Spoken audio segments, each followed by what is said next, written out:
Hi friends, welcome back to my channel. ഒരു പുതിയ വീഡിയോയിലേക്ക് എല്ലാവർക്കും സ്വാഗതം. ഇന്നത്തെ വീഡിയോ പാവക്ക ഫ്രൈയുടെ റെസിപ്പിയാണ്. വളരെ സിമ്പിളായിട്ടും ടേസ്റ്റി ആയിട്ടും നമുക്ക് വീട്ടിലുണ്ടാക്കാൻ പറ്റുന്ന ഒരു ഫ്രൈ ആണിത്. ഇതിന് വേണ്ടിയിട്ട് 2 ചെറിയ പാവയ്ക്ക വട്ടത്തിൽ കഷ്ണങ്ങളാക്കി അരിഞ്ഞെടുത്തിട്ടുണ്ട്. പറ്റുന്നത്രയും കനം കുറച്ചാണ് ഇത് അരിഞ്ഞെടുക്കേണ്ടത്.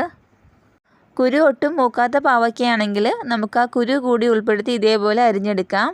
അതെല്ലാം മൂത്ത പാവയ്ക്കാണെങ്കിൽ കുരുവെല്ലാം കളഞ്ഞേക്കണം. ഇനി ഇതിലേക്ക് ആവശ്യത്തിനുള്ള ഉപ്പ് ചേർത്ത് കൊടുക്കാം. 1/4 ടീസ്പൂൺ മഞ്ഞൾപ്പൊടി, 1/4 ടേബിൾ സ്പൂൺ മുളക് പൊടി, 1/2 ടീസ്പൂൺ കുരുമുളക് പൊടി, 1/4 ടീസ്പൂൺ ഗരം മസാല ചേർത്ത് കൊടുക്കാം.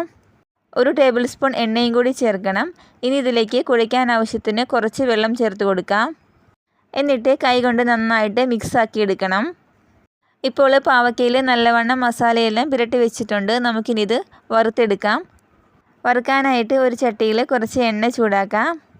എണ്ണ ചൂടായിട്ട് വരുമ്പോഴേക്കും ഫ്ലെയിം നന്നായിട്ട് കുറച്ച് വെച്ചിട്ട് പാവയ്ക്ക ഓരോന്നായിട്ട് ഇട്ട് കൊടുക്കാം.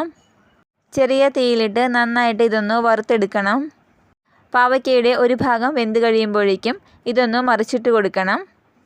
2 വശവും നന്നായിട്ടൊന്ന് വറുത്തെടുക്കണം. ചോറിൻ്റെ കൂടെ കഴിക്കാൻ ഈ ഫ്രൈ സൂപ്പറാണ്. നമ്മൾ സാധാരണ പാവയ്ക്ക കൊണ്ടാട്ടം എല്ലാം കഴിക്കുന്ന ഒരു ടേസ്റ്റാണ് ഈ ഫ്രൈക്ക്.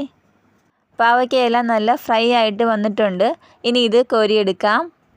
ഇതേപോലെ തന്നെ ബാക്കിയുള്ള പാവയ്ക്കായും ഫ്രൈ ചെയ്തെടുക്കണം. ചോറിൻ്റെ കൂടെ കഴിക്കാനായിട്ട് എല്ലാവരും ഈ പാവയ്ക്ക ഫ്രൈ ഒന്ന് ട്രൈ ചെയ്ത് നോക്കണം. ഇതുപോലെ ടേസ്റ്റിയായ പുതിയ വീഡിയോസുമായിട്ട് നമുക്ക് വീണ്ടും കാണാം.